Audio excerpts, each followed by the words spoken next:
The full self-driving beta is just getting more and more interesting by the day. I know there's still a few companies out there that are claiming they have the most advanced autonomous driving systems out there, but I think just from the perspective of scale, Tesla is so far ahead when it comes to autonomous driving when you consider how many people on the road are now driving around these vehicles that technically are capable of turning at stoplights, stopping at stop signs. I've even seen a few videos of them making U-turns and handling very, very harsh conditions, and Tesla is analyzing, of course, all of these FSD beta tests and sending the footage back to their servers where they can train the neural net, make them better in time, and continuously update so many vehicles. And anyone who thinks Tesla does not have a significant lead truly just does not understand the scale of autonomous data that Tesla is collecting. Elon just tweeted this morning that next week they have a special full self-driving update coming as well that improves a lot of fundamental rewrites,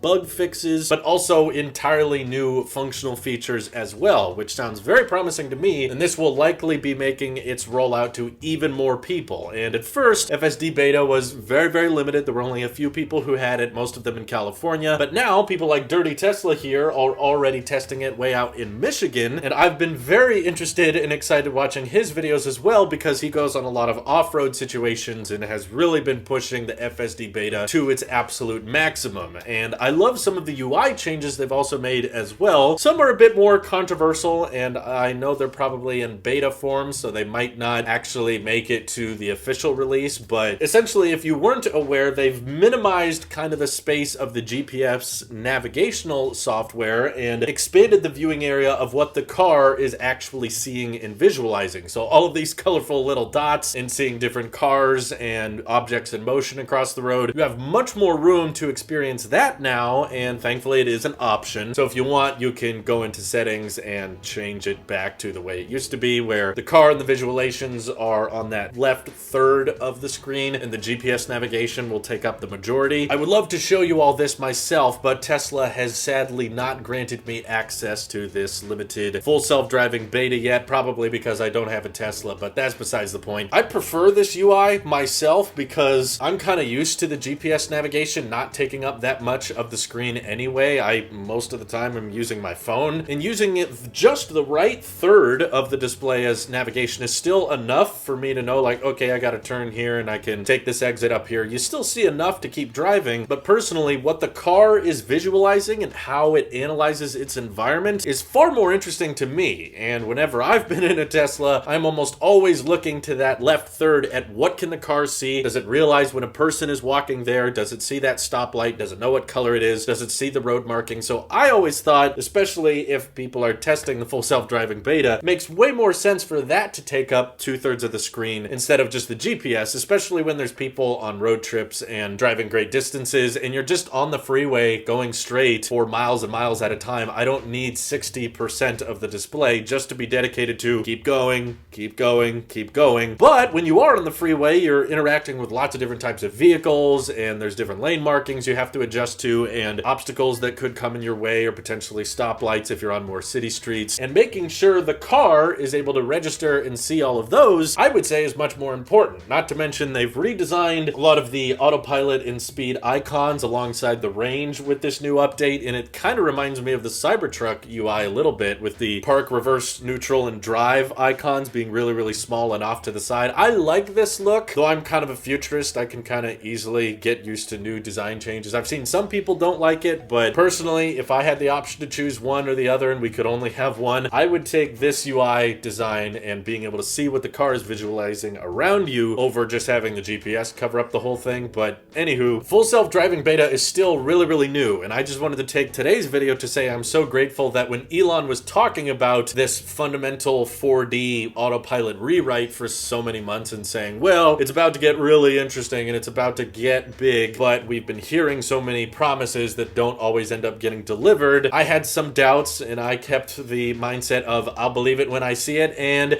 here we are. I'm believing it and I'm seeing it, because I honestly feel like level 4 autonomy in Teslas is very, very close now, seeing how quickly Tesla is able to send out new updates to these FSD beta testers, and they're already seeing improvements, knowing that by the end of the year, they're hoping to have these new full self-driving beta features brought to everybody who's even purchased full self-driving. That's such a large user base, and that's such a large amount of data being collected to then send back to the servers and improve the software in time. And I've expressed my concerns with robotaxi and how I think external factors are going to be the biggest bottleneck, not the software and the hardware itself. So level 5 and reaching that is a different discussion, and I'll just leave my arguments in that video if you want to go watch that. But when it comes to level 4, which in case you're not sure what I mean by these different levels, basically what I mean is the car is capable of driving itself. I just have to be there, and I have to keep my eyes on the road and look around and be ready to take over at any time. But point A to point B, whether it be from parking space to location, city streets, handling roundabouts, handling stop signs, doing all of that autonomously without me intervening, and maybe getting to the point when perhaps when you're on the freeway, the car actually lets you pull up Netflix or YouTube and start watching videos on the display. And sure, if something goes wrong, it'll start beeping at you and you have to grab the wheel. But if Tesla can prove to regulators that these vehicles are safe enough and a human driver can take over when they need to, I could see level 4 autonomy being pretty much achieved by Tesla by this time next year, as full self-driving gets improved and reverse summon and auto park get a lot better, because they still have a long ways to go. But I definitely am watching these updates, and again, I would recommend you subscribe to Dirty Tesla, because he's been doing a great job covering the updates after they come out and seeing how with smart summon and auto park sometimes they mess up, but sometimes they get better. And overall, I'm very, very impressed so far, and I can't wait to see these videos and how Teslas are performing over the next year. It's going to be really, really interesting, and I am convinced, hands down, that Tesla has the best autonomous driving vehicles in the world, and no one can even come close, because Tesla actually sells vehicles. It's not just a Waymo taxi that you happen to get in, and it only works in one city, and they have to pre-map all the routes to get there. That's not as big a deal as the vehicle actually being able to just start driving itself on a dirt road. What do you guys think of full self-driving? Is this too dangerous? Should Tesla not be rolling these things out? Or do you think robo-taxis are just a matter of weeks away? Feel free to let me know. Thank you all for watching. Hope you have an excellent rest of your day. Take care.